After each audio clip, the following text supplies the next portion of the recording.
my name's Robin. I'm the Head of Public Engagement here at Migration Museum. Before we get started, I just wanted to say a few words on the museum. Welcome to you all. We're the Migration Museum. The Migration Museum project was set up in 2013, and since then we've run a series of exhibitions, events and workshops. We have an extensive education programme, all with the aim of shining a light on migration stories and how they shape us and our identities as individuals, communities, and as a nation as a whole. We really want to provide a forum for debate and dialogue and to have much needed balanced discussions on migration and to really showcase the narratives that are just so often absent from the mainstream discourse, which I think is one of the reasons why we're absolutely delighted to be here today and hosting this event. The Good Immigrant meant so much to so many of us, and I really think it resonated with communities across the UK and lifted up voices that we just felt weren't being heard. So we are looking for a permanent home currently. We've been in the workshop for 2 years.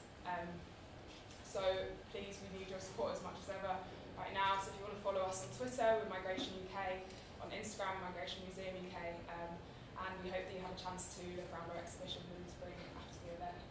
So without further ado, I'll hand over to our panelists. Hi. I'm Chimene Suleyman. I co-edited this.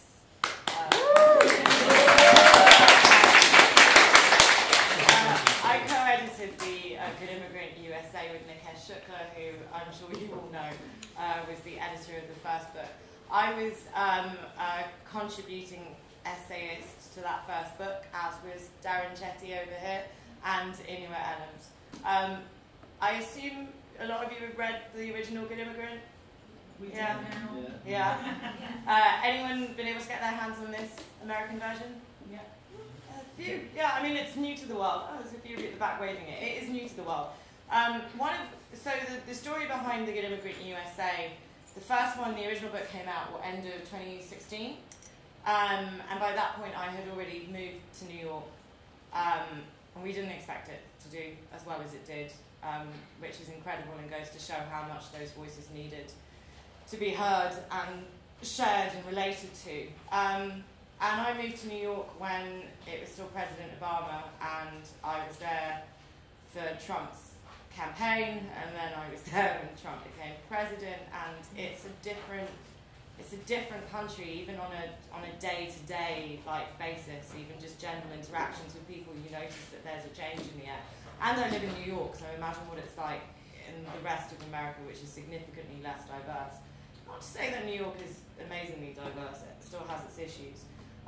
So Nikesh came to me and we talked about it, and we thought it would be a good idea to put out an American version and see what those voices would be like, and to try and spread this platform even wider and to create an even bigger dialogue, almost internationally, and to give a voice to immigrants all over the world. The interesting thing that happened when I was editing this collection is that the stories were so similar in terms of fear and hope and resilience to the stories in the first book. As it turns out, the issues around identity and immigration really seem to resonate globally, which is incredibly sad in a lot of ways, but also a very powerful thing. I found that there was a lot of hope and a lot of strength and a lot of resilience across both editions of this book. As I'm here, I mean, I'm from here, I'm from London, it's harder to get the other writers over here. So what I've asked Inua and Darren, who are from the original family, to do is to pick out extracts from pieces in this new Good Immigrant USA that resonated the most with them, and to read it to all of us, and then to have a discussion about it from there. So, Darren, would you like to start? All right. And let us know a bit about who you chose and why. Just change up the specs. Can you all hear us as well? Yeah. It's all right, the acoustics are okay? So I've gone for the chapter The Long Answer by, is it Jan de Man? That's it, yeah. Yeah. Who I then discover is from, well, I guess halfway through I discover is from London, but that wasn't the reason I chose it. It just seemed a really well-written essay and relevant. So Shall I share some? Yeah, please do. Okay. Where are you from? It's a question I've always had a hard time with.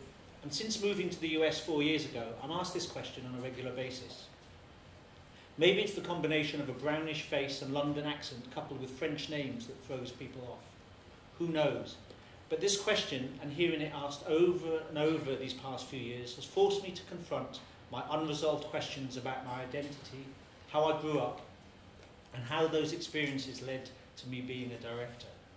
After all, in longer conversations, the question, where are you from, was often followed by, what made you get into film? People tend to like things compartmentalised and simple. A simple answer to a seemingly simple question, right? But it's never been that simple for me. I've never actually had any sense of a national identity, or for that matter, a sense of belonging to any one tribe. I'm mixed race, a French white mother and an Algerian father.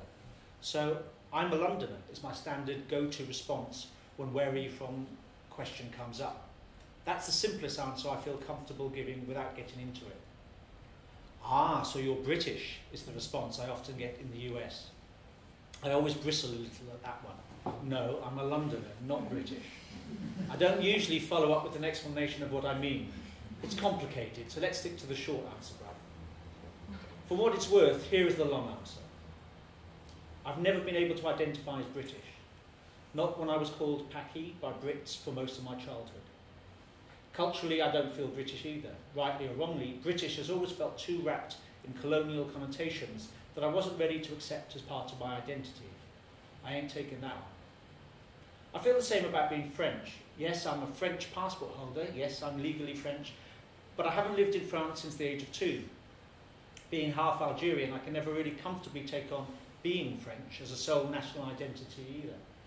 France's colonial past, 130 years of occupying Algeria, racism, the body count of 2 wars, and the legacy of the post-colonial Algerian experience isn't something I feel comfortable glossing over either. That said, when Zinedine Zidane led a French team made up almost entirely of the descendants of immigrants from the colonies to win the World Cup in 1998, I celebrated for sure. He symbolised something that transcended football at a time when Le Pen was in power and France was becoming increasingly polarised. It was a special moment. I wish Zidane would make a comeback. 20 years later, France went on to win the World Cup again. They were great, this new generation of players that included Pogba, Kanté, Mbappé, Umtiti, men who are all vibrant and own their diverse Frenchness. They were inspiring. And their diversity and what this means for French identity didn't go unnoticed. In a loaded joke on The Daily Show, host Trevor Noah congratulated Africa on their World Cup win. What he was getting at was that France owes its victory to the descendants of people from their colonies. But there is defensiveness if you dare utter this out loud. When these kids win, they are French, and that is that. But during day-to-day, if you don't happen to be a football star or scaling a wall like a superhero to rescue a child, like Mamadou Gassama, you don't get welcomed into the fold. The French ambassador, Gérard Aurore, reaction to this joke was hilarious. Unquote, unlike in the United States of America, France does not refer to its citizens based on their race, religion, or origin. To us, there is no hyphenated identity. Roots are an individual reality. By calling them an African team, it seems like you're denying their Frenchness. This, even in jest, legitimizes the ideology which claims whiteness as the only definition of being French. The hypocrisy is incredible. Okay, I shall skip forward. I guess my tribe is the tribeless. I've come to terms with the fact that I will remain a perpetual outsider. That doesn't mean the loneliness and sadness that comes with it at times will ever go away. I certainly haven't found any profound answers. I suspect my list of questions is only going to keep growing. Maybe in my case, identity isn't something that truly can be squared up and resolved, but I know I have to keep engaging with it as it keeps evolving and shifting.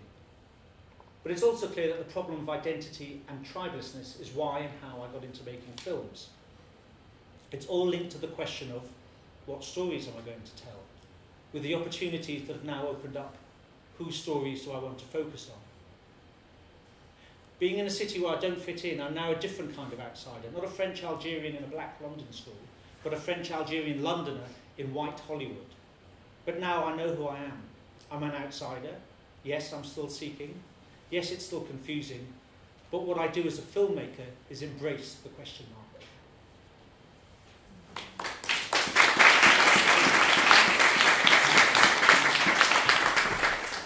So if you're unfamiliar with who Jan is, who the author of that piece, Jan is he's a filmmaker. He directed Top Boy. Are we familiar with Top Boy?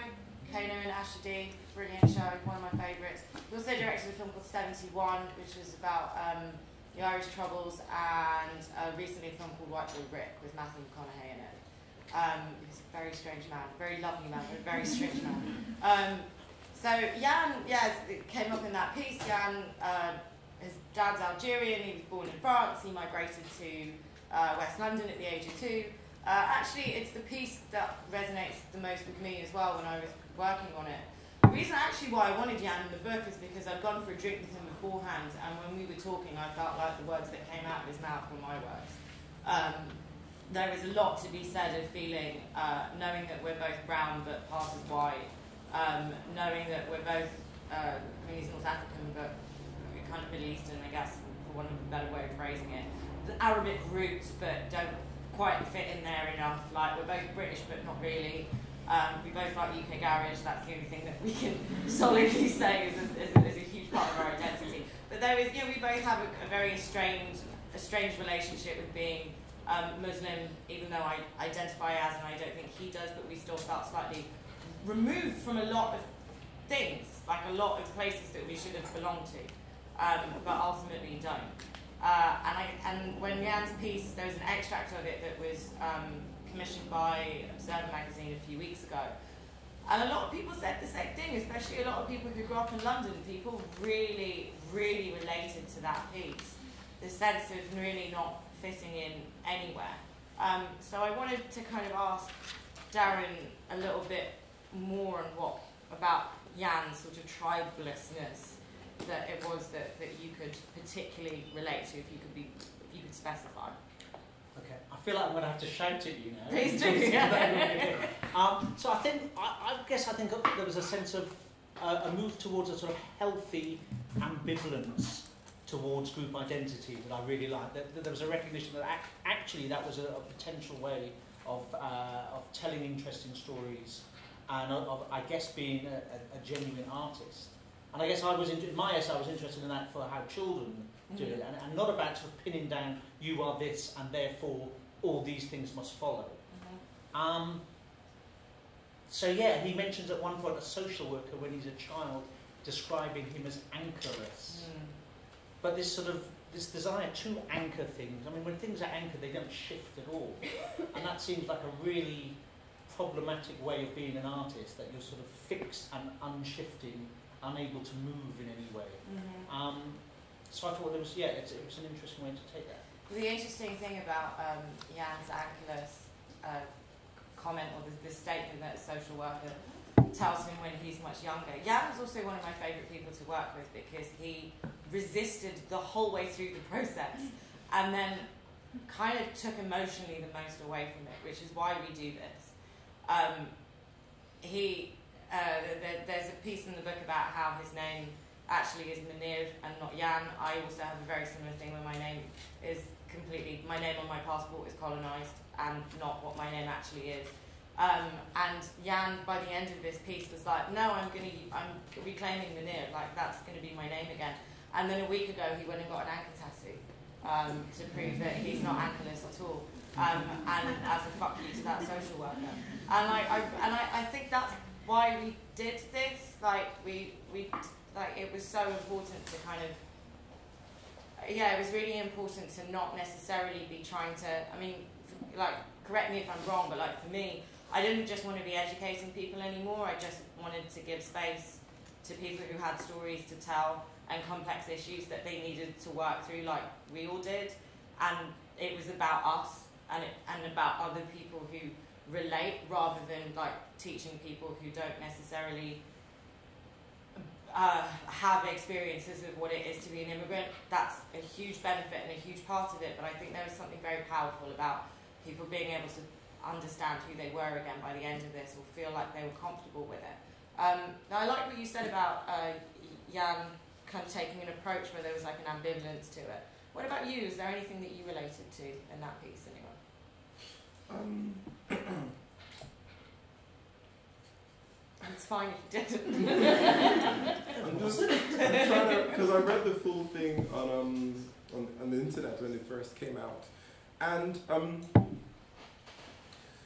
I remember the first time Top Boy was on television, and there were loads of people who liked it, loads who didn't, loads who questioned about the director's choices, and wondering if he came from the communities depicted. Yeah. And I remember, I didn't even research into who did it. I just thought this kind of feels hyper real in the way television must be, you know. So I never questioned it. But in reading the articles and in reading his estrangement from British society, understood what it was like. Well, I imagine what it was like to have made that, and what he felt like echoed in him from the lives of the characters on television, and how much catharsis then subsequently he might have gained from helping to articulate those stories. That's what I got from it. Yeah. But that inside or outside thing, I mean, Salman Rushdie talked about that in Imaginary Homelands, about you know, that it could be that the migrant position be a healthy position from which to tell stories rather than to recognise to position it as a deficit. Absolutely. And I mean, American cinema is often made by sort of people who are sort of on the margins culturally. Right.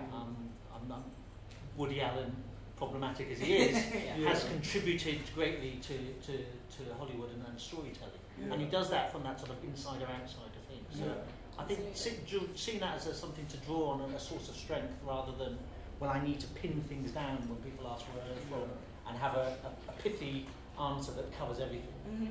What do you think about his take on like how the closest thing he has to a tribe is being a Londoner?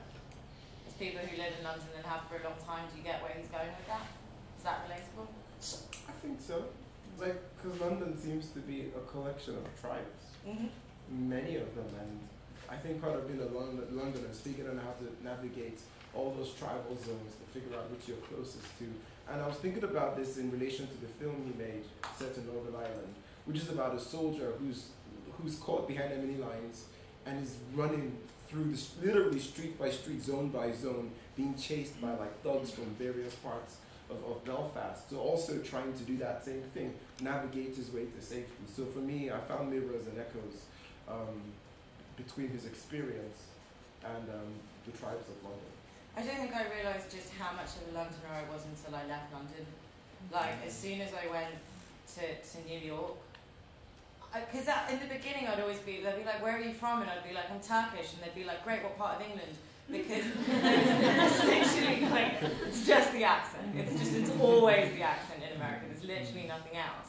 And then the more that went on, and the more weirdly removed I felt from being Turkish, and the more I got cornered into being English, which Jan also talks about how he's like, he doesn't want to take on being British because colonial shit.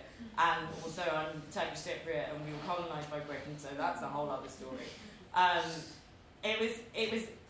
was in this weird place, but the one thing that I realised, I was like, yo, I'm way more of a Londoner than I realised I was. And like that's and there's something about like the London immigrant experience as well, which no matter what nationality or ethnicity you're from or your parents are from, there is a massive crossover at certain points. There is a certain kind of way of living as a London immigrant or the kids of immigrants that just intersects at certain points in London. Like, I realised I was a Londoner the first time I went to Glastonbury Festival.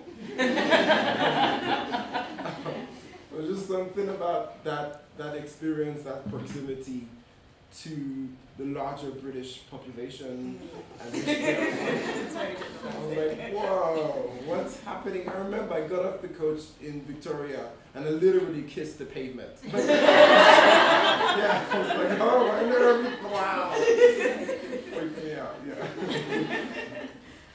Anyway, would you like to read the extract that... Yeah, we have I was going to chip in and say that definitely London's the only place I can imagine living and the place I've chosen to live. But it's not. It doesn't feel like the full story for me. I was born in Swansea, I went to my first football match at age 6. I remain a Swansea City fan and go to matches.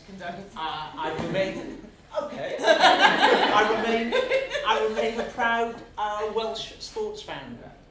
You know, and I think I can get shivers down my spine hearing like Welsh folk songs that we sang when we were kids, the national anthem. Right. But I also think, yeah, but it's all made up. Do you know what I mean? It's like you're going to get excited about Father Christmas.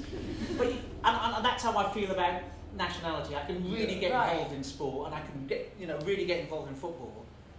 But there's also this slight recognition that this is, you know, this is pantomime and it's really enjoyable, but this isn't actuality. Oh my, so I flew to Belfast like a couple of years ago to do a poetry workshop in a school, and the teacher who picked me up was an Indian woman, and she moved to Belfast during the height of the Troubles, and she explained how her family settled, the only brown family for miles, and she was suddenly like accosted on the doorstep by a person of Northern Irish heritage. The person said, are you Catholic or Protestant?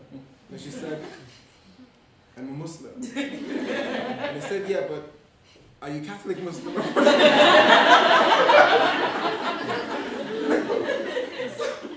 So again, she had to like perform to something, regardless of how much she tried to stay to who she was, so she was navigating. That pantomime thing is really true. I get it a lot in New York as well, where whatever their idea of British is, they massively project onto you.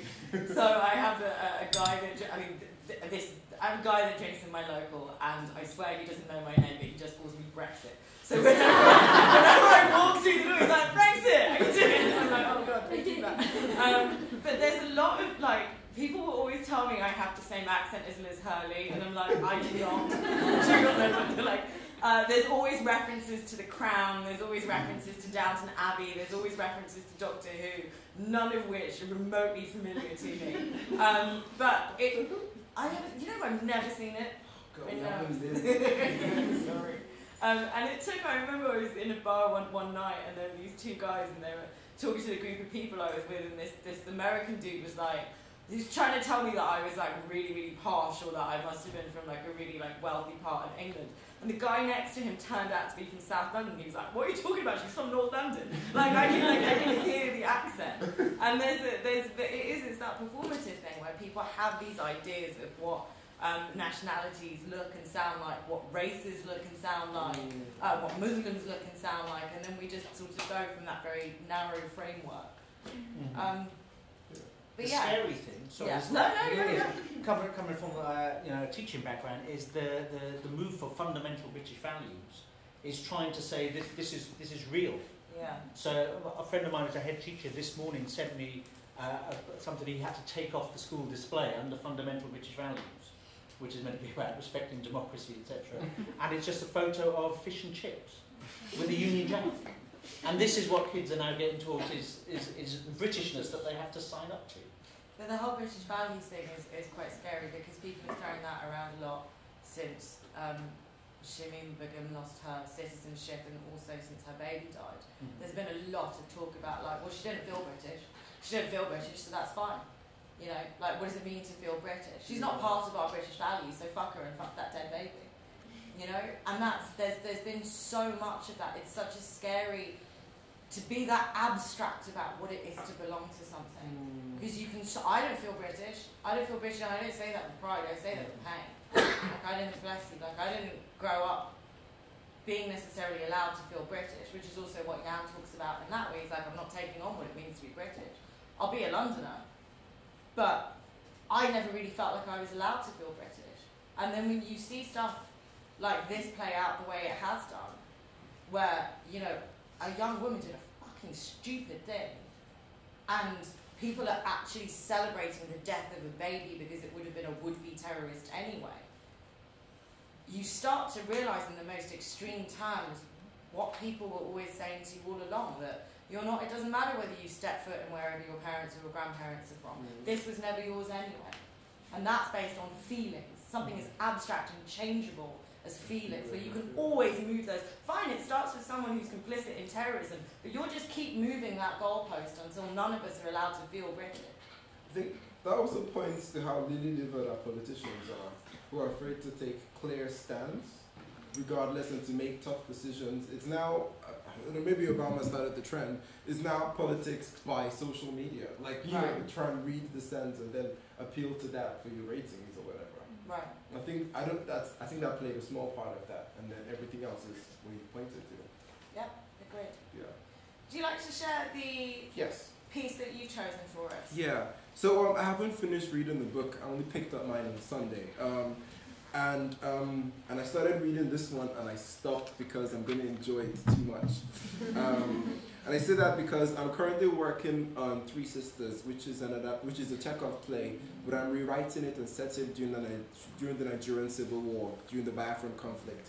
And I'm writing it from the point of view of the Biafrans who tried to leave the Nigerian country.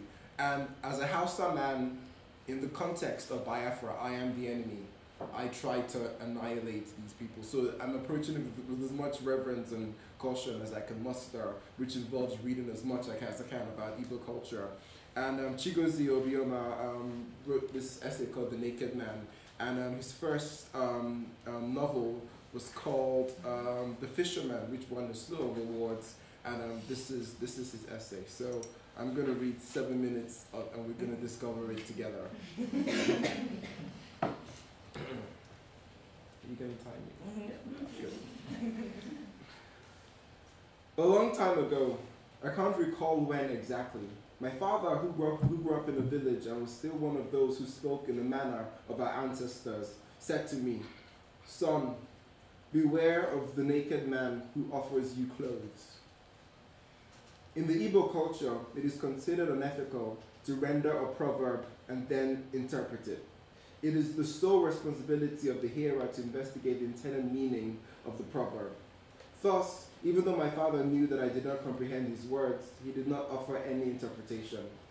I had come to learn that the fast route to understanding such cryptic message was to take them literally and hew out some meaning from them that way. This was what I did at first, but despite my best effort, I was unable to unpack the mystery for many years. And I believe that it is often in hindsight that one comes to the full understanding of what such hard sayings mean. And we often arrive at this revelation by accident or serendipity. Sometimes that understanding can go through a slow unraveling or through a single event and could take a long time. It was my time in the United States that would do it for me. For me and other Nigerians, America was a glorious, a paradise, shiny and prosperous. I still maintain that the biggest export from this country is Hollywood. Americans almost unilaterally paint a cultural narrative for the rest of the world to follow.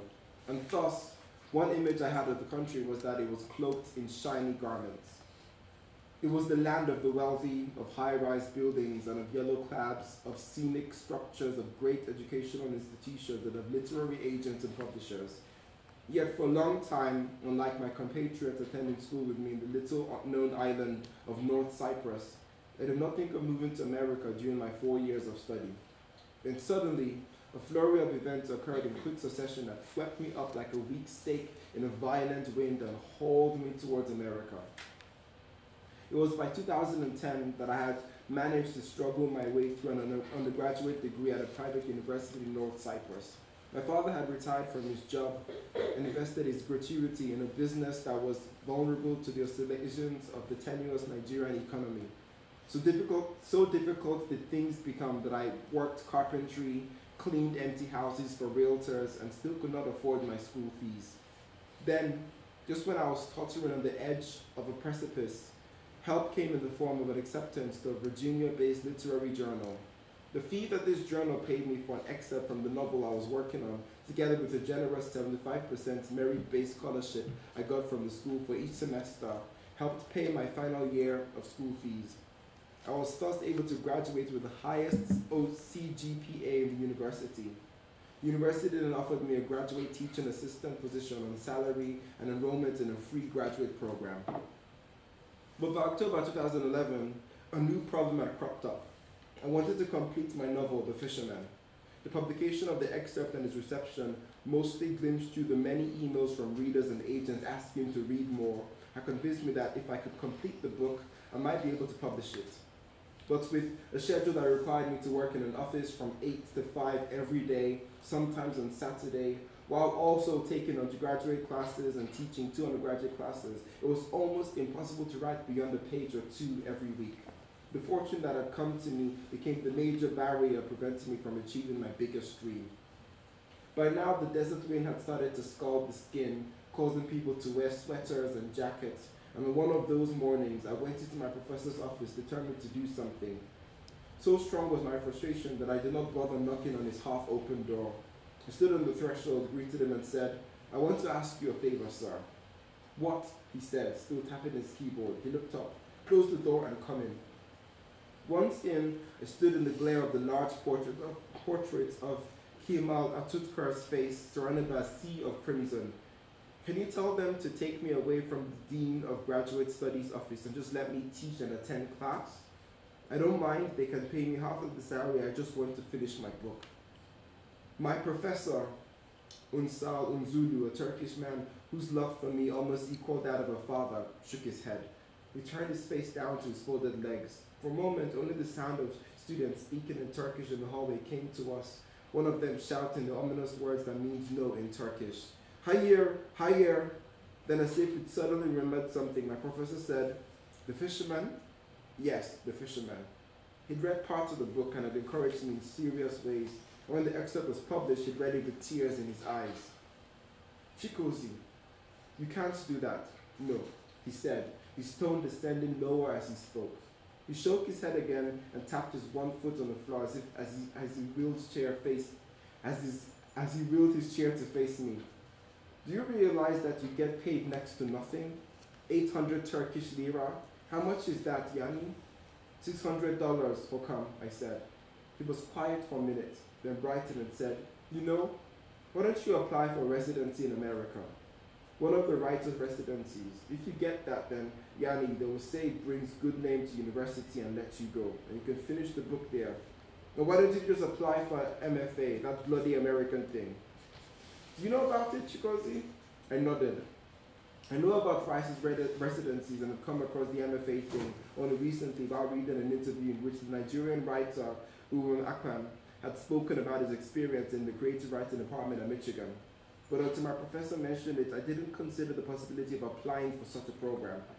When I left his office that afternoon, I felt like a fool. How was it that I had not thought of this option until the 69-year-old man suggested it? By the end of the following week, I'd applied to the Ledig House International Writers Residency in upstate New York. And the week after that, the University of Iowa Writing Center and the Helen Zell Writers Program at the University of Michigan. In just 2 weeks, I'd gone from frustration to making a big decision, potential immigration to the United States, a place that until 2 weeks before, I hadn't even thought of visiting. When the acceptance letter came from Ledwig House for a 6-week residency, I was delighted but cautious. The Turkish Republic of North Cyprus, as the country of North Cyprus is called, is a pariah state, and visas are hard to come by for African students. When my interview at the US Embassy came, I went in nervous but certain that I had all the necessary documentation. The visa office, a young African-American man who wore an earring in one ear, grilled me for close to 15 minutes. Then, through the glass cubicle, he said, "I must tell you that you have an uncommon application from the bulk that we have been receiving from Nigerians and others here. So I won't reject your application. We will further review it and give you a call." I left the embassy relieved but still afraid. I had been singled out from the pack of applications from African countries, a sign that gave me hope. The hope was dashed days later when a form email came telling me that after a review, my application had been rejected. I was still writhing from the blow when an admission letter to Michigan came. It had all the hallmarks of a successful visa application: full funding, a higher degree, a reputable institution. I knew at once that my journey to the United States had begun. As I expected, things were different this time. The admission was for August that year, a time during which the school term would have ended. Since I'd finished coursework, I agreed with my professor that it was best to work on my thesis and complete the master's degree while in the United States. To boost my chances of getting a visa, I returned to Nigeria, where I had stronger ties, and my admission was to a prestigious school had come with many opportunities. I was therefore not surprised when, within a few minutes of appearing at the visa office counter, my visa was approved. I tried to shade my joyful relief as I boarded a taxi back to my uncle's house. The man in the taxi had an American flag on his dashboard.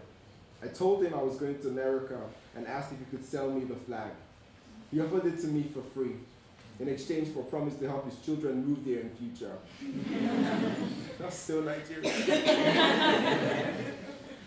After I pocketed the flag, he asked me to take down his number. I did, without thinking of what I might do with it or how. I, a mere student, might be able to help a man I did not know move his children to a country I myself was just about to move to. I was holding that flag when I got out of the airport at JFK, and I kept holding it through the long bus ride from New York to Ann Arbor. All my savings had gone into making the journey into Nigeria, and it was my parents who had bought me the tickets from Nigeria to the United States. Should I end here? Okay. I had only about $500 left with me. By the end of the second day, which was when I arrived in Michigan, the flag had become crumpled. I stood gazing at its spindly stalk as I sat in the Greyhound bus station, contemplating what to do with it. It was precious in some way, a reminder of my recent triumph over what seemed an insurmountable obstacle. But now, in this country of opportunities, a slice of which I had seen in the bursting flamboyance of New York, the crumpled flag began to feel like baggage from the past, an old garment. I stood up and threw it in the fly-infested trash can.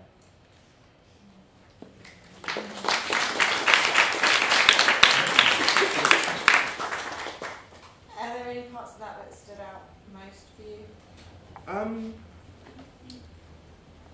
The mythic resonance with which Nigerians hold America, all of that, definitely. When I was a kid in Nigeria growing up, I had lots of access to American television. So I grew up digesting all of those things, thinking of America as, as what it still represents to many people and to many Nigerians. And my father would speak of it in also like legendary terms, yeah. Like it's a USA, almost like in a singing kind of way, you know, yeah. And he loved everything American. I did a radio interview with Chigozie recently. It was on the Today program, I think. When did it come out? It came out a few days ago. I don't know if anyone's heard it. The interviewer got my name wrong repeatedly. He asked a question to both me and Chigozie. Actually, it's the second time I've heard this question when doing interviews and promo and discussions around the book, which is basically that America's the land of dreams. There's a reason why you all moved there. And I hate that. I absolutely hate that. My reasons for moving are way more complex than that, but it's just really good American marketing. Because it's the land of dreams for very, very few people.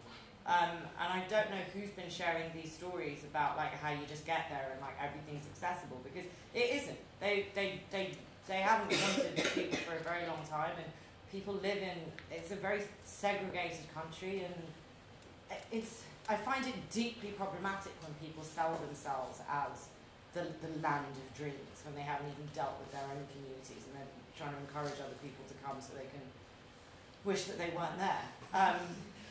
But I get what you're saying, because America has always been this sort of heralded itself as this land of opportunities and this American-do mentality. Britain has it to a degree. It has the slight allure, I think, to certain countries as well. But yeah, I think it's largely, and that is what Chigozie's deconstructing in his piece, this sort of the illusion around migrating and why people move. And I think that's also something that we've not really been able to unravel in all of the discourse that we have around migration. Was there anything that stood out in that piece that you found particularly relatable, Darren? Or unrelatable, perhaps? Well, I think in my wife's family are Indian, and in India there's often more than looking to Britain. I think now it's about America as the promised land. Right. I think the American dream is it's built on people's nightmares, isn't it? Yes. And I've heard, I remember doing a course and being sat next to a woman from America who said, well, in America it's what did she say? The last community and go to the bottom of the pile, and that almost like there's a hierarchy of immigration. And I, you know, I was young and I sort of said, well, what about African Americans and Native Americans? And he just sort of glared at me, and it was almost like it hadn't crossed her mind that the part of how, you know, America was built was through genocide and slavery. Yeah, that was a really interesting thing when we came to commissioning people and we had this dream list, and you know, we had to be really clear about the fact that this is a book, either we change the name and this is a book about people of colour in America, or if this is the Good Immigrant, we can't have African Americans in this book and we can't have Native Americans in this book because that's deeply fucking offensive. And that's something that actually a lot of people, when we were in conversation, intuitively didn't clock that. And that was a very interesting and deeply painful thing, I think, to realise and to have to explain to people as well. So I think discourses around racism in America have been traditionally around, you know, historically around Native Americans, and you know, even in the 80s, the sort of talk about the inner city, which was code for African Americans.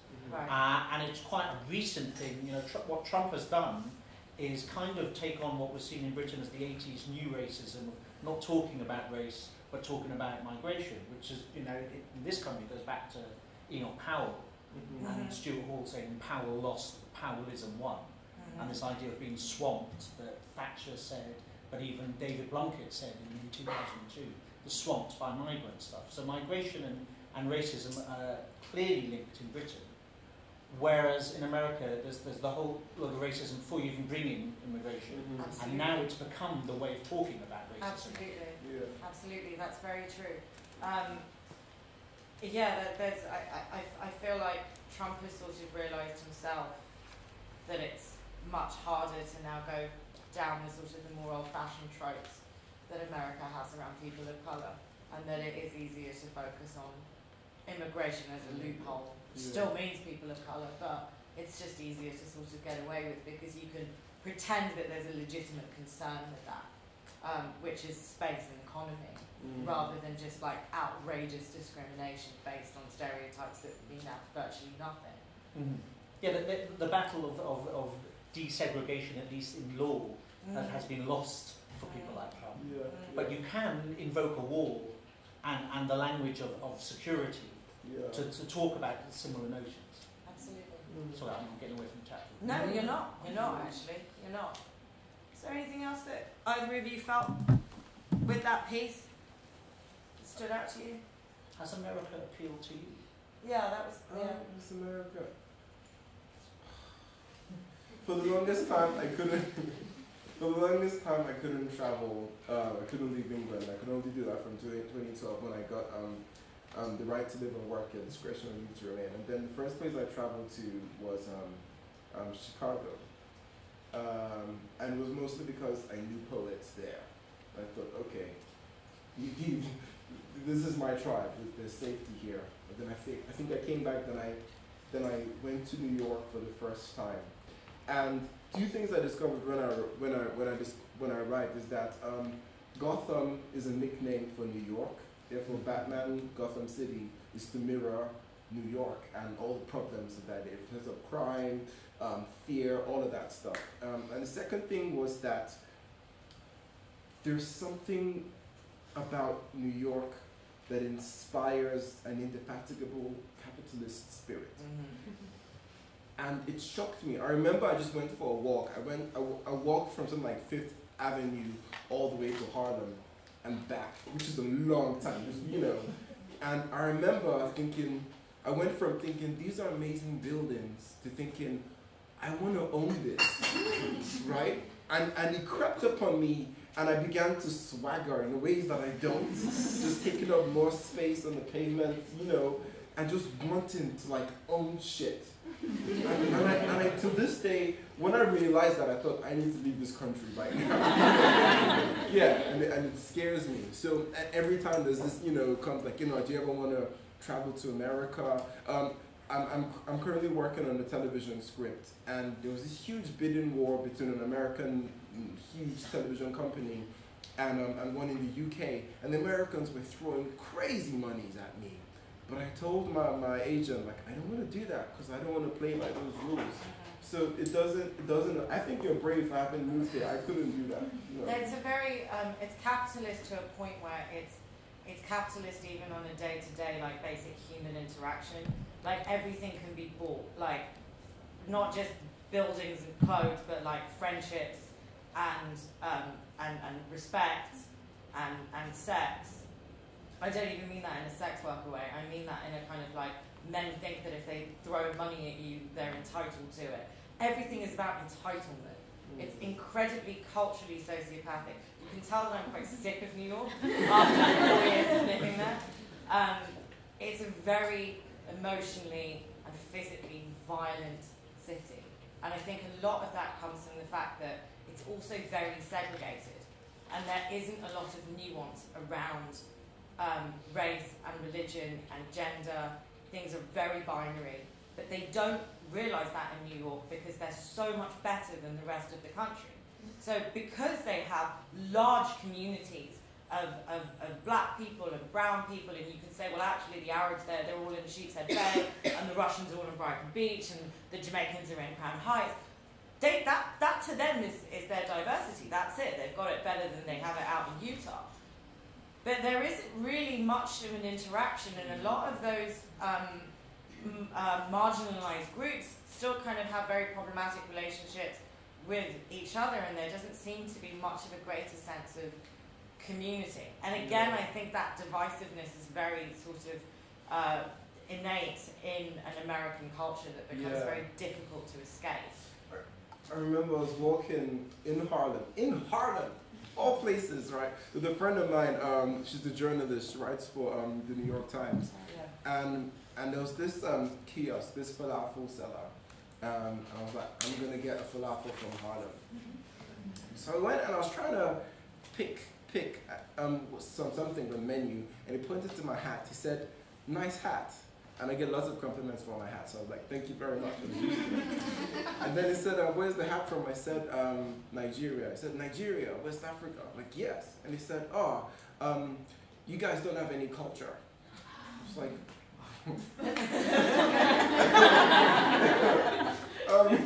where did that come from? And he was of Algerian heritage, and he said, "Yeah, you guys don't. We taught you everything you know." And I like. First, I didn't want to falafel anymore. Sales tech. It's not. And because I thought it was in Harlem, you're surrounded by, people of African heritage. Like, come on. But he just completely believed that we had nothing, and they taught us everything. And he was so visceral in his belief. You could see it like he believed it as one would the force of gravity. Yeah. Like, this is it. That divisiveness, honestly, it's taught. It's like no matter who you are in that country, there's always like to other people in America, no matter what your own experience of being othered is just second nature. It's so ingrained and terrifying. Which then brings me on to my piece, which is largely about that actually. And I'll read a bit at the beginning and I'll read a bit at the end, and then we can open the floor to questions if any of you have any. Mine's called "On Being Kim Kardashian," and you'll soon learn why. I was 3 months new to America during the hour Kim Kardashian was a brown woman. She walked in a blood-red jumpsuit that was not the colour of blood at all and laid roses for 1 million Armenians lost to genocide. She ate Armenian food and dressed in traditional garb with the nerve of a person who would not be accused of confusing custom with costume, because she was one of theirs. And it became this way when a young girl adorned her neck in jewellery as though she were not only a fellow but their queen. And an old woman kissed her face in the street as though there is magic in a grandmother's embrace that can make you belong. And when my television was turned off, Kim Kardashian was again a white woman, of spray tan, not West Asian tan, of Bo Derek braids, not fabric headdress emblazoned in coins. Because this was still a woman showered with riches for very little, who chewed through black men at an uncomfortable fetishistic pace, who greeted us with the mistakes of white people who had been white all along. But there, in my living room, Kim Kardashian and I were briefly the same, softening into something brown, remembering the dazzling embroidered waistcoats over patterned dresses, the decorated palms of henna, the elongated nose that surgery would not wholly disguise. And Kim Kardashian was how I knew brown women with light skin to be, confused by it all. Because with those fortunes, I might have excised my sultan's nose too. And hadn't I already spent a lifetime combing the curls out of my hair, unprofessional and messy as my mother called them? My mother, who would boast of Egyptian heritage while wanting nothing of its thick, textured head, and she was not alone. There were the rest of us too, who were light enough to be brown and then white in the space it took to air a television show. On a road beside the waterfront meters from Brooklyn Bridge, I am a white woman. A man I did not know told me so in the doorway of a popular Dumbo bar. You, he said in the moment, are a white bitch. I thought on this. For 32 years I had been, to men like this, a brown bitch. For the last 3 I had been a white one. There had been, of course, a time in London under the damp ceiling of a Cannon Street pub where the colleague of a loose acquaintance supposed that I did, in fact, deserve whatever camel-fucking country I am from. But in America, no such thing was happening. I may tell my Brooklyn neighbours that I am Turkish Cypriot, but they do not hear. It is an island, I say, its most easterly tip reaching toward the edge of Syria and Lebanon, its south coast towards Egypt, the north running parallel with Turkey. So Turkey, they say. Fine, I tell them, Turkey. It's easier somehow. I'm Turkish, with fistfuls of henna and palatial fabric on skin that is Kim Kardashian brown. But erasure is twofold, after all. For in America it is my accent that walks ahead of ethnicity. Where I may insist I'm Turkish, yes, I'm English can be heard. To my Brooklyn neighbours, I'm Downton Abbey, The Crown, and Doctor Who, as I mentioned earlier. I'm fanciful, regal, and classy, fish and chips, the Beatles, and I love the way you say that. Hogwarts, Brexit, and Churchill. In America, I have become the accent of my coloniser. That is to say, New York has hijacked the way I speak. I'm reduced to using the voice I reserve for rooftop publishing parties and white people I don't know. I round off my vowels and remember my T's. I may spend a lifetime asking the waiter for a glass of water before he understands. Water, I stress, water. They are stilettos in New York, not stilettos. Thank you, not thank you. It is not that I have grown tired of translating to sneakers from trainers, rather that I've grown tired of translating to trainers from crepes. On being shoulder barged by a man on the subway, I would like to call such a person chief without being mistaken for elevating him. But on these streets of New York, I am neither Turkish Cypriot nor Turkish nor the Londoner who found recognition in the underbelly of streets of confused and chaotic difference. I am simply English. They're English. Say that again, English. BBC English. The Queen's English. But I ain't English, I tell them. My voice, as I understand it, is not English. We studied the language not in Shakespeare, but in the canon of UK garage, Ridley Road market stalls, and Peckham barber shops. Teased syllables in the streets around Holloway on match day and the top deck of a Camden night bus. Our accents were taught to us by those who spoke Turkish first and English after, Yoruba first and English after, Hindi first and English after, Twi, Greek, Polish, Hebrew first, and perhaps nothing after. Our English brimmed with Jamaican colloquialisms, a London patois rich in the tones of West Indian migrants and their kids who carried it, evolved it, turned it, delivering whole sentences until it was established. Our English was not English at all. Our English was never fish and chips and Big Ben. It was chicken and chips, an anti-establishment, roadside chirpsing and rebellion. It was stop and searches on a bad day, gun fingers on a good one. Our English was immigration, subversion, and unending defiance. On this evening outside a bar in Dumbo, I'm an accent that is not mine. I'm a white bitch. I'm the voice of a British nation that never quite knew what to do with brown bitches like me. I'm not white, I tell them now, remembering this. I'm Middle Eastern. I'll skip to this bit. When bigotry arrives camouflaged as fear, the outcome they see whole nations and their religions blanketed with the burden of extremist terrorism. Likewise, dogmatism disguised as danger will have Antoine Rose Jr. shot in the back at 17. When fanatic bias goes undercover as trepidation, fear becomes its own currency. Synthetic terror rattles in the veins of those who use the law as their own grievance counsellor. The short-sighted intolerance of a Starbucks employee who calls the cops on black customers waiting for a friend before buying coffee. The fragility of a woman witnessing a black barbecue who calls the cops, asserting they have no right to be there. America, it seems, has been victim to and terrorized by its own ignorance. So you must claim him, Trump. He is one of yours. A product of symptoms from long before 2016, born to an America of lynching, segregation, and internment camps.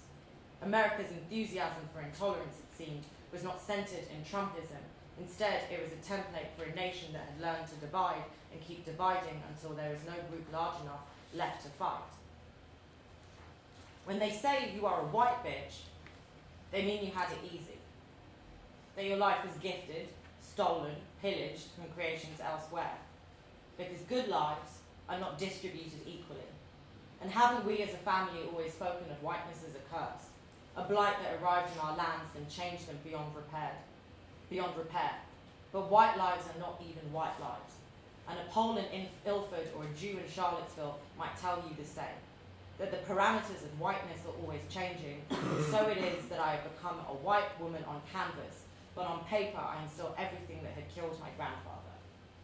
On this night outside a bar in Dumbo, I refused the accusation that I am a white bitch. I'm not white, I declared, protesting all I had known whiteness to mean. And then I was hailing a cab, sliding into it, ridding myself of a foolish argument on a street corner with a man I did not know when he said, "Fuck you, Kim Kardashian bitch." There's more, but I'll leave it there for the sake of time.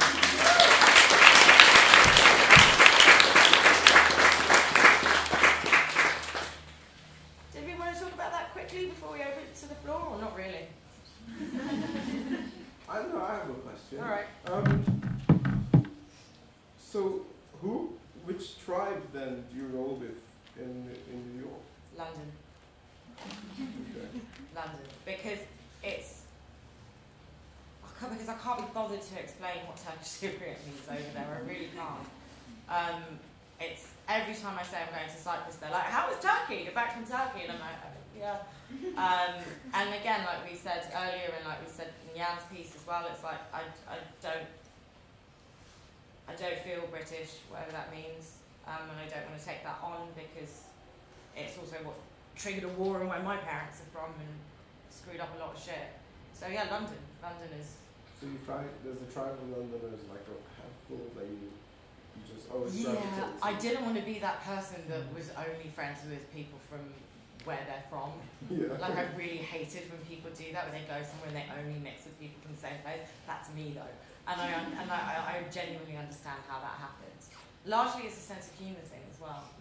Like I miss it's banter, and it's very difficult having to qualify everything you feel. Like you can't just say something without having to be like, and that reference is from a TV show in 1986. This word also means this thing, but can sometimes mean this. In it has very many uses, and it's a lot. Like it's a lot. So yeah, I find that I either hang out with people from London, or I hang out with people who lived in London, and I just tell people I'm from London. That's that's the easiest way. Is it multicultural London? The people that you get to hang out with? But yeah, for the most part. But even the white ones are like white working class and grew up and died.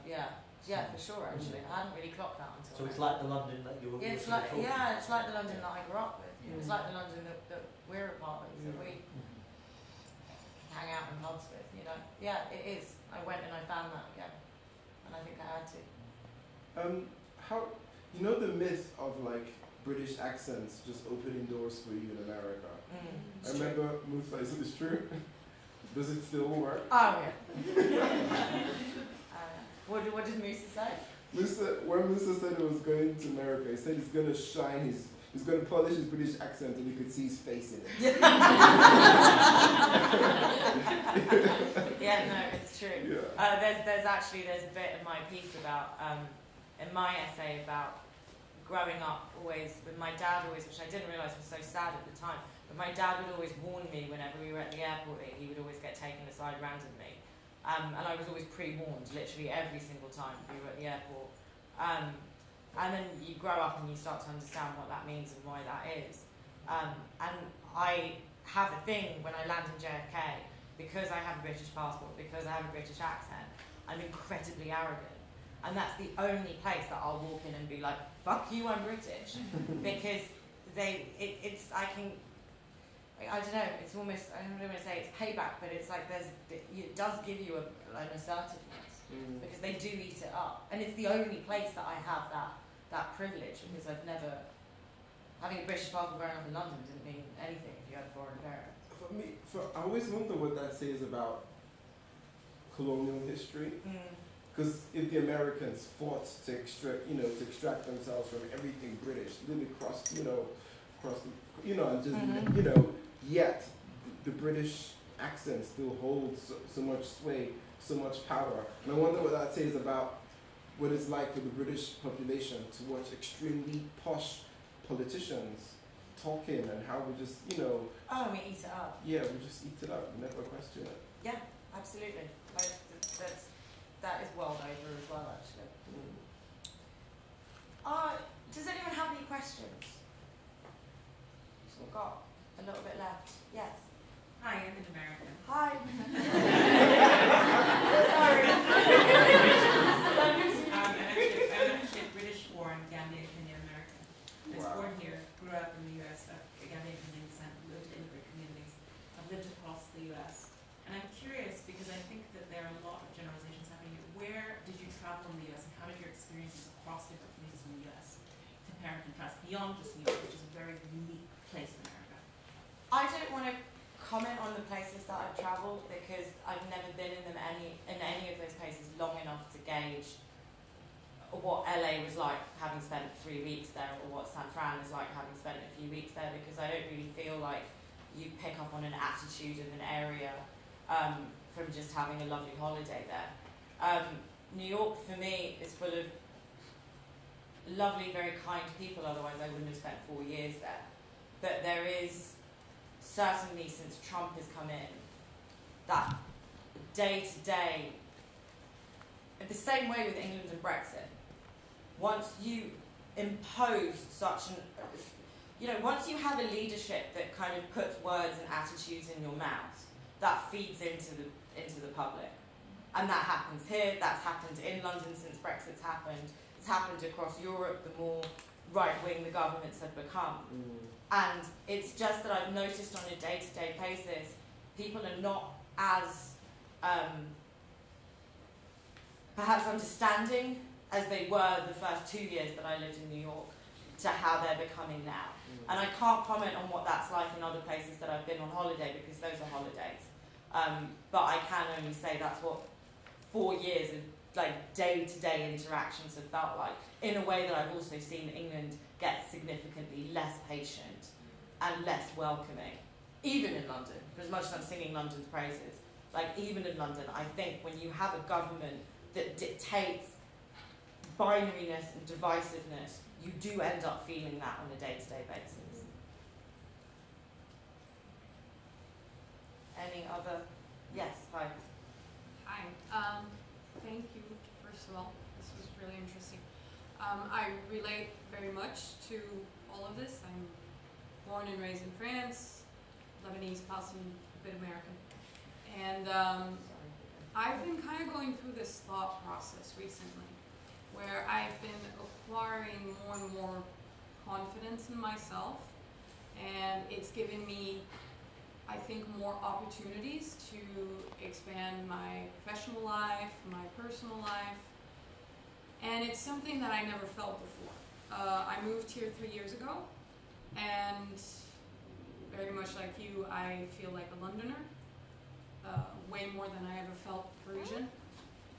And I've been developing this, I don't know, I just wanted to know what you thought of this idea that maybe people who don't have that sense of tribelessness or that feeling of being an outsider, they have this innate sense of confidence. because they have this safety. But at the end of the day, what I've realized is it's all fake, right? I mean, people who are born and raised in the country of their parents, they're actually maybe just as tribeless as we are, in a deeper sense. So I just was wondering what you thought about that. Inua?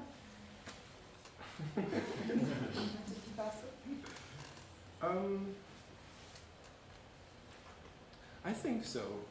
I think we all perform who we are or who we think we are, and it's where we draw our strengths from, and it's how you look at it that dictates how it makes you feel, and subsequently how much it gives you power or strength or a sense of belonging, etc. One of my favorite authors, Terry Pratchett, who was a fantasist, created this pantheon of books set within the Discworld. And in it, there's a witch. She's like 15 years old. She barely knows what it means to be a witch. And she's from a land in which the ground is very loose. You can't really grow things there. She's from a land where the soil is largely made of chalk. And when they meet like the coven of witches, etc., and she tells them where she's from, they pretty much laugh at her, saying like you're from like a desert, like nothing grows from there. But she goes back and absolutely owns her island, and she becomes one of the fiercest witches in this pantheon. And that just taught me what we're talking about, like how you own your belonging and weaponize it for good or bad things. And I think we all perform that. It took me quite a while to really accept that I didn't really belong anywhere, or I belonged to London. And even in London, I think I belong to South London. And even that, I think I belong to my flat. And I say that because I traveled immensely, and whenever I step out and I bump into people like, oh my God, you live in Deptford.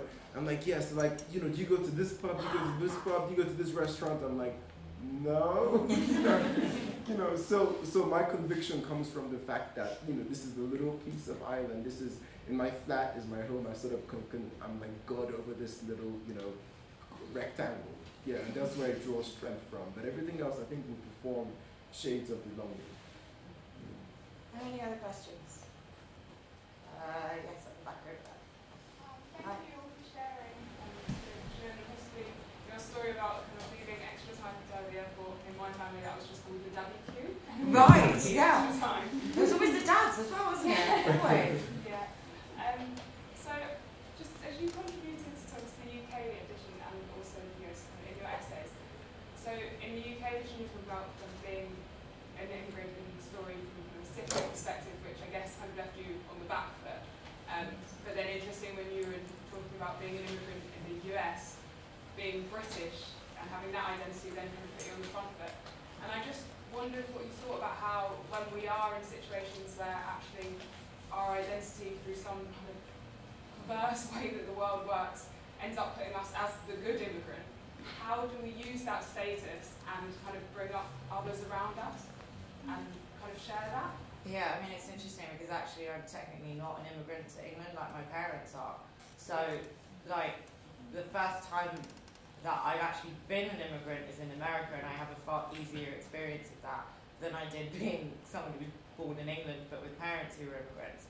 And yes, exactly, I actually am the good immigrant now. It's like, oh, lovely job and lovely accent, and, they don't need to know how garbage I actually live my life. But like, as far as they're concerned, it's like, you write some books and you sound like Benedict Cumberbatch. And I don't know what we can do. That's why we write these books. I see it a lot with musicians and artists, both here and there, that there has to be a lot of support, and there just has to be a DIY culture of not necessarily, just not waiting for an invitation anymore, and not waiting to be told that you're allowed to do something or be something, but to just share and help each other. I mean, even when we all started out writing, we both, like me and you both started out in like the poetry scene, spoken word scene. It just doesn't on a micro level. Like, we ran our own nights and then just booked our friends and helped our friends, and like everything was about like, I've got this contact and I can help you with this person. And for 10 years, like, we have a community of people, including in the first book, where everyone just helps a little bit. You get somewhere, okay, I'm going to help you up, and then you're, and then I'm going to, and yeah, we just have to stop waiting for the bigger kind of community to open a door and let us in. We just have to focus on each other and just keep pulling each other up where we can. I think that's... Yeah, I think I probably... in terms of being like the good immigrant, I'm like acutely that stereotype. As in, I left when I was 12 years old, so I am an immigrant. In terms of being good, and this is how extreme I mean by that. The Home Office sent me a letter wanting to telling my family and I to leave the country, and they told us to leave on the 23rd of October, which is my birthday. And within months of that, I got an invitation to Buckingham Palace for a reception for people working in the performing arts, right? Within months of that. So while still trying to figure out how to counter this deportation order out of this official letter to come to Buckingham Palace. And what I did was, when we were trying to figure out how to counter this, we submitted a pile of support letters to the Home Office and included the letter from the Queen. And that greased certain wheels. I could completely believe so. So, and I remember even when I was queuing up to get into Buckingham Palace, I didn't have ID with me because I couldn't get any form of ID. And on invitation letter, they even misspelled my name. But somehow I got into the Buckingham Palace and I was surrounded by incredibly wealthy, famous people. But I remember thinking that they did not know how narrow it was that I wasn't here. I was just another dude in a suit, you know. And when I finished, I walked from Buckingham Palace all the way back to Peckham in my cheap Uniqlo suit. It was glorious. And what I always think about is the perception of success and how narrow it is. And I always try to demystify everything that I do, every achievement that I make, every time there's noise around me, especially to younger writers who sometimes corner me in pubs and just tell me how much, you know, inspiration they take from me and ask me questions like, how do you do this? I'm like, I just wrote. And I always try to keep my foot on the ground. I never let any crazy things, regardless of how you know, even being deported, I never let that sort of faze me from who I thought I was, and my belief in my absolute belief in being where I felt like I should be. And you know, I never try to be rattled by all of those things. And I use that sense of just ground baselessness to study myself and to study the communities that I try to build around me, whether I'm booking poets for things like the rap party or whatever. I'm just like, you're here with me now, and this is what is important. Everything else, and yeah. to not associate being successful with being white or being male or being, you know, rich. Like, don't become such a Javid, basically. Like, don't, you know, like that's it really. Just like, yeah, don't project what it means to be a successful or happy or content immigrant with, and just to help each other, to keep focusing on each other, I think, rather than everyone else. We'll take one more question. We've got time, just enough time for one more, if there is one more question. Was there? There was, yes. So you started the strand with the book being in the UK and now a US version. Anyone else who's taking it across the world? So for instance, is there in Australia? There's nothing that I can say on that right now. But we are interested in doing that. We would love to do that. We think that there's space for it. We will see. Watch this space, but we'd love to. We would absolutely love to. That was a short question, so I'll take one more. Yes, absolutely. My understanding with Good Immigrant, I think there's an important distinction between being successful and being someone who's essentially assimilationist, who's not rocking the boat, just keeping their head down, and you know, just not doing anything in the political sphere. Now, I guess my parents were both immigrants, and perhaps for good reason, often kept their heads down. Particularly my father, being racialized as Asian, there were times when he didn't speak up because to speak up might put his job in jeopardy, and he was just supporting a family, etc., etc. I have the privilege of being far more sort of secure as being born in Britain, and I think that my duty then is to not be a good immigrant, to not simply take that privileges that my parents have passed on to me and keep my head down and go, well, I'm no longer part of this story. I can sort of, keep safe, I can lean in, but to make sure that I'm now rocking the boat in a way that perhaps people who are far newer to the country can't, because, hearing your story, when the stakes are that high, of course you're going to say I'm friends with the Queen. I wouldn't want to say I'm friends with the Queen, but if it was a question of getting thrown out of the country, you can completely understand it. So I think that's really important. And I also, being successful is not necessarily being a good immigrant, and it's very easy to be very critical of people. I'm going to mention my wife who's here. She's Indian and she's a doctor, and there's often this sort of Indian doctor stereotype. Well, actually, if you're doing something really significant for society and for your community, you can still be doing something politically important. Right. And I think that's really important. So that is, to me, that isn't, good immigrant.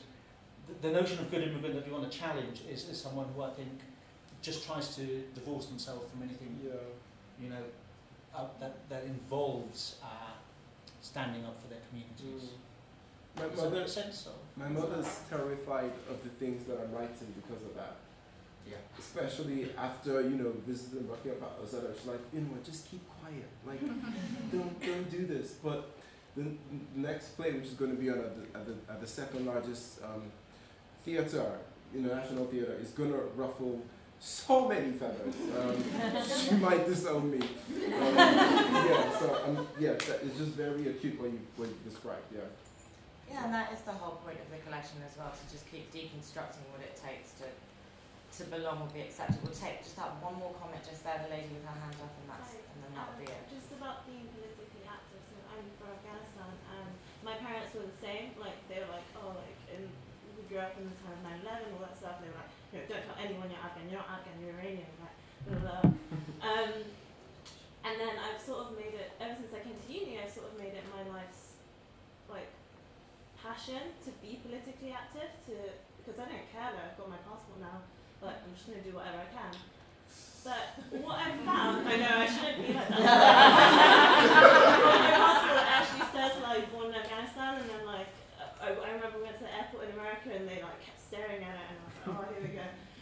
But anyway, what I've found with trying to be politically active is in a lot of groups they've actually been like, oh, you're so cool that you were born here. Come be the only brown person in this climate movement, or the only brown person in this refugee movement, because you're a refugee. But then, I'm like, what, me? And I just feel sometimes like my body, being a brown body, but not too brown, but is being used as a vessel for other people's aims and objectives.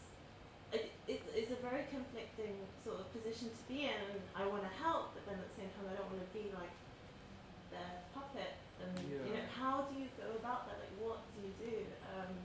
Advice, views, ideas. Main advice is to listen to yourself. If it just feels uncomfortable, parachute out. Who benefits in the end, right? If you have specific set of skills you can contribute, then do so.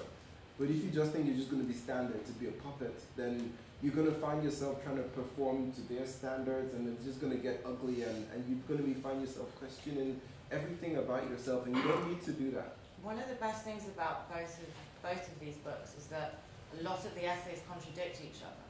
And I think that's really important, because we're not sitting up here saying that there's one narrative for being an immigrant, or for being a Turkish immigrant, or being an immigrant in my experiences in New York, as that lady has pointed out rightly, is not the experiences of every immigrant in New York. So it's important that whatever, Inua said, go with it intuitively, that there isn't one set way, and that's not something that we would ever want anyone to think that these books are saying, that this is the ultimate voice of being an immigrant.